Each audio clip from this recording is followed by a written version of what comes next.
Welcome to True Health Tuesday, and truth will set you free.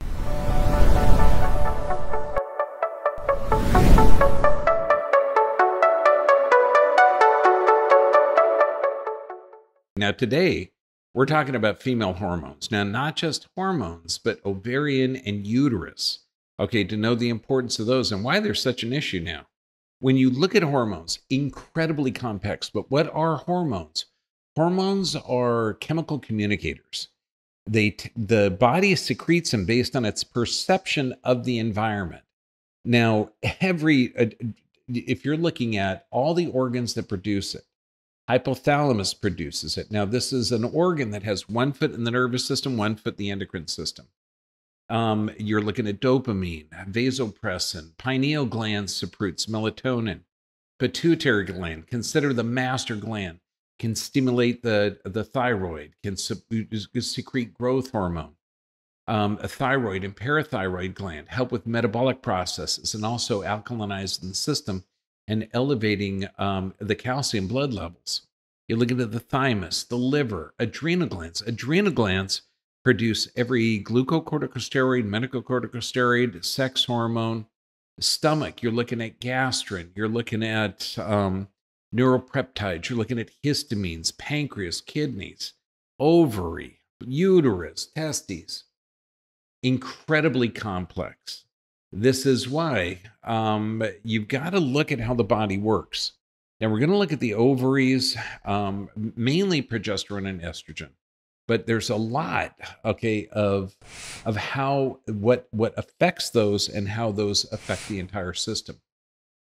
Now, the ovaries, they're little tiny sacs that contain egg. They produce and store the eggs until they mature, and they literally break out of the wall of the ovary. You can actually see scars on an ovary, and you can calculate how many menstrual cycles that person's had. Now, but they make and produce hormones that can control the menstrual cycle in pregnancy. And during ovulation, one of the ovaries releases an egg. If the sperm fertilizes the egg, which takes place in the fallopian tubes, then it can result in a pregnancy. Now, the ovaries continue to release an egg each menstrual cycle until the female reaches menopause. And the hormones produced in the ovaries are estrogen and progesterone. Estrogen is the first part.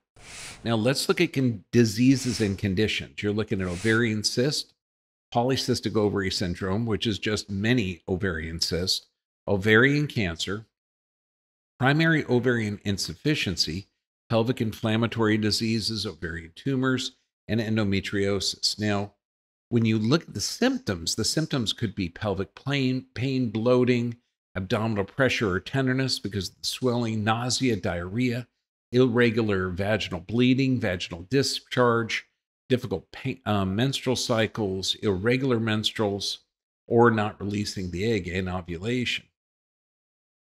Just know that this entire hormonal system, hormones are chemical communicators. It's interdependent. Now, the uterus, also called the womb, okay, is a major hormone responsive organ. It's called the secondary sex organ. Now, obviously part of the reproductive system in most mammals. Now, humans, the lower end of the uterus, okay, is called the cervix. And that cervix opens into the vaginal area. Now, the upper end of the uterus is called the fundus, and this connected to the fallopian tubes. And at the end of the fallopian tubes are where the ovaries are. Now, fertilization generally takes place in the fallopian tubes. Now, hormones of the uterus are prolactin. And prolactin, you're looking at breast development, you're looking at hundreds of other bodily processes.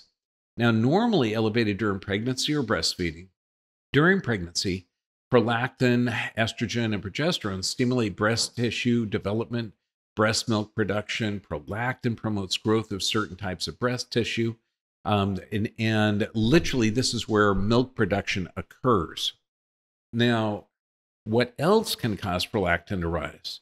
Physical stress, such as pain, exercising, certain meals, sexual intercourse, nipple stimulation, unrelated to breastfeeding, injury to the chest area. So think of all of the, chest traumas in auto accidents from that belt going across the chest, epileptic seizures, a lot of medications can cause it and certain medical interventions. Now, the problem with high prolactin levels, you're talking infertility, loss of sex, milky discharge, change in menstruation, painful or discomfort during penetrative sex due to vaginal dryness. Because you got to figure if the body's producing prolactin, it thinks that there's already a pregnancy going on or that birth occurred and they don't want you to get pregnant again. That's how the system shuts down certain things. Now, uterine fibroids, also called leiomyomas, are extremely common. You're talking 75% of the women experience some of them at some time in their lives. Now, they range from a few millimeters, size of a pea. I've seen them the size of a grapefruit. Now, the problem is every year, almost 200,000 hysterectomies are performed due to severe uterine fibroids. So we've got to understand how the system works, okay? Rather than chemically altering the hormonal system. Because remember, hormones are chemical communicators, disrupting the normal physiology. We got to work with the body. To do this, you got to understand the complexity of each hormone and how its effect on the body. Now, what's more important to understand is what can negatively affect hormone production and regulation. Finally, you have to understand the normal fluctuations of hormones throughout a person's life. Now, just looking at estrogen, begins to rise in 20, goes up 30, 40, now around 35, typically it's about the peak, and then it begins to decline. And this is called normal. Okay, normal. This also prepares the woman's body for birth, and also the hormonal changes prepares you to regenerate the tissue after you're done with the menstruation. Now, estrogen is produced in the ovaries, adrenal glands, and fat cells, and that's the biggest challenge. You're talking excess estrogens, and remember, it's produced by fat, adrenals, ovaries, fibroids, endometriosis, low-functioning thyroid, migraines, mood swings, higher risk of stroke. And where is the excess estrogens coming from?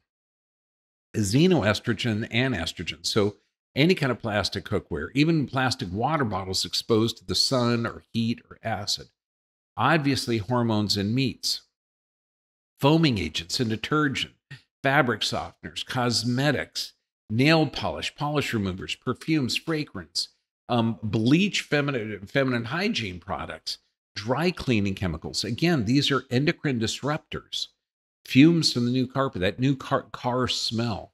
Noxious gases, birth control pills, spermaticides, all pesticides, herbicides, fungicides. I mean, you're living in a sea of estrogen. And also, so you got the sea of estrogen, multiple toxins put around you. Anything you put on your skin gets absorbed into the system. Then add in the physical, chemical, emotional stress. And your body is going to respond correctly. But what is that? The adrenals fire off. The thyroid gets suppressed. You're looking at pancreatic overload from the excess insulin production, hormonal imbalances because you're going into this fight or flight state. Then add in a nutrient deficient diet, sedentary lifestyle, toxic environment, toxic processed food, antibiotics, medications, medical interventions, surgery that removes vital organs. I mean, it is a recipe for disaster. Now, I love Michael Borkin, a naturopathic medical doctor. Okay, quote, people tend to think of women's hormone problems as starting in midlife with the onset of menopause. In fact, a dysfunctional pattern can begin during adolescence or even before birth. The severity of hormonal problems may increase with age, but it's not aging per se that's the root of the decline.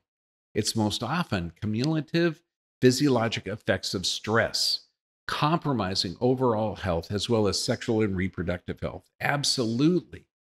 Now, why are women more susceptible to stress? Well, female hormonal imbalances are often related to stress. Chronic stress can imbalance your cortisol. Cortisol dysregulates the female hormones, such as estrogen. Both estrogen and progesterone are necessary in the female cycle, and you got to have their balance. The menstruation further depletes the body of nutrients because your body's got to rebuild that lining of the uterus every 28 days. And that's tremendous for metabolic processes. Now here's the steps to restore hormonal health. Number one, support the endocrine system and allow it time to repair. Healing takes time. You got to support the immune system function. Obviously make proper dietary and nutritional changes. And I'm talking supporting digestive function. It means eliminating malabsorption. This is going to be requiring digestive enzymes. We're talking metabolic and digestive enzymes, papaya enzymes, because you need something to digest the protein, fats, and carbohydrates, protease, lipase, and amylase. Proper exercise. This means not exercise to the extreme and not sedentary lifestyle. A moderate amount of exercise actually helps your hormones balance. And then reducing emotional stress. Remember, physical, chemical, and emotional stress. Your body responds the same way to all three. You master your emotions, you change your physiology. It's really that simple. So when we talk about the 5 keys to health, number one, you've got 2 communication pathways. You've got the chemical pathway of hormones. You've got the nervous system, which is the electrical system. And your body responds correctly based on the information going into the system. Now, the hypothalamus has 1 foot in the nervous system, 1 foot in the endocrine system. So you've got to look that the nervous system, proper nerve supply, is going to be the key. And this means good communication. That's what chiropractors do. We correct the position, motion, and communication of that structure to the brain. Regular exercise. This means a half hour of exercise every day. If you're a paraplegic, you can at least diaphragmatic breathe, every day. Proper nutrition. This means devoid of synthetic hormones. This means if man makes it, you don't eat it. Your diet is going to be the same way as your great-grandparents. And I'm talking organic, free range, free from preservatives, varied, fermented, healthy foods. If you can't get fermented foods, if you can't get organic foods, get frozen organic. If you can't get frozen organic, get it as healthy as you can. But those foods can contain toxic hormones and they can be healthy for you. And look at healthy fats. That's going to be the key. Then sufficient rest, literally changing your circadian rhythms, are going to be vital for your body to regenerate. And know that when you go through from getting that reproduction every 28 days, when you start to enter menopause, there's going to be night sweats. There's going to be all sorts of different detoxing procedures. And for every 1 degree increase in temperature, the speed of your immune system doubles. So cooling off at night, cooling herbs. Just know that increased metabolism or metabolic process is literally helping your body to regenerate. So sleep patterns are hugely important at any age. And then prayer and meditation. Absolutely. You were made and designed to live on this planet. And having that few minutes of humility to connect with a power that's greater than you every day, put your body in a parasympathetic or regenerative state.